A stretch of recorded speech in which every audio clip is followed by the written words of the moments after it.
I think death is frightening. People don't like to talk about it. You grow old and that's how you die, but in reality, that's not how it happens at all. People die early, tragically, quickly. Life insurance is important for so many reasons. I find it really hard to put into words exactly how life-changing it is. My name's Emma and I was born in Adelaide. We moved to Perth when I was 2. I met Chris on rsvp.com. We were together for 6 years. He was good at listening to me talk because that's something that I'm very good at doing, and he was a gentleman. I've had life insurance as long as I've been working, but I started in that space at the age of 19, having no understanding of why you would need it or how much is appropriate. And it's not something I'd ever really started to consider seriously until I worked at Zurich. I got a little bit older, I'd done more study at that point.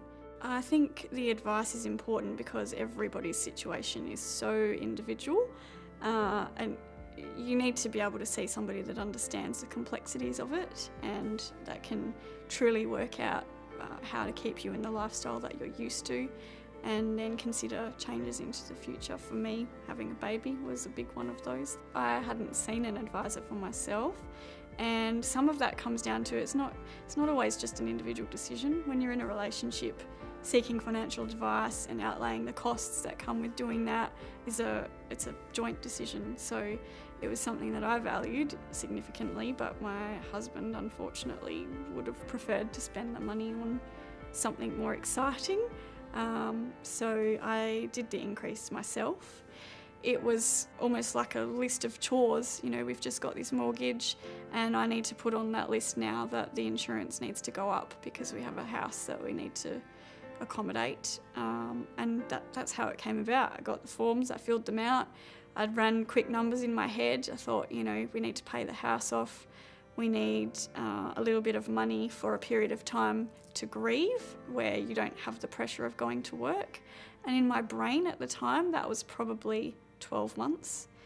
And affording a funeral, having no idea of actually how much a funeral costs.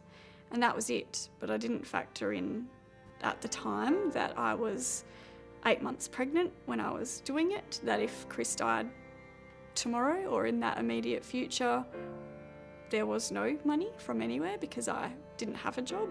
And in hindsight, it just wasn't enough, it wasn't sufficient. He was killed in a motorbike accident. So he clipped a curb in the dark that he didn't see. There was about 5 centimetres in it and it threw him off his bike. He collided with a light pole and died within a couple of minutes.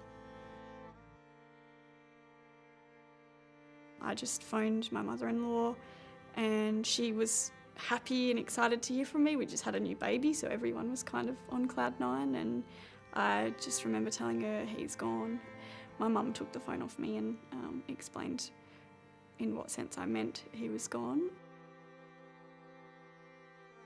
It's not about somebody just dying. I've lost a job, a very important job, something I was immensely proud of.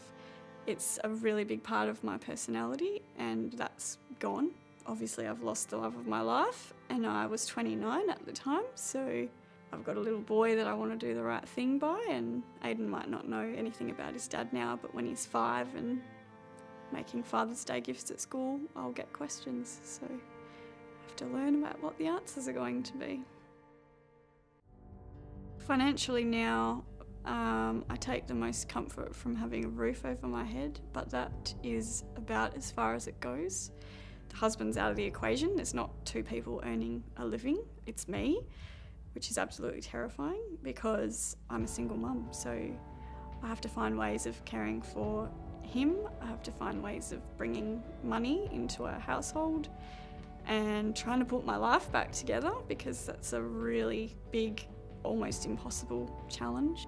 If I'd seen a financial advisor about the life insurance that I needed, life would be very different. I wouldn't have the overwhelming pressure that it puts on me at a time that in reality I'm probably not ready to go back to work, but unfortunately I don't have the luxury of of saying no because I need the money, so I have to go. I have to find a way to do it. So financial advice is incredibly important. It really is. For the $1,000 that it might cost you to see somebody, it could save you hundreds of thousands of dollars and a lifetime of pain and stress that you otherwise wouldn't have to go through.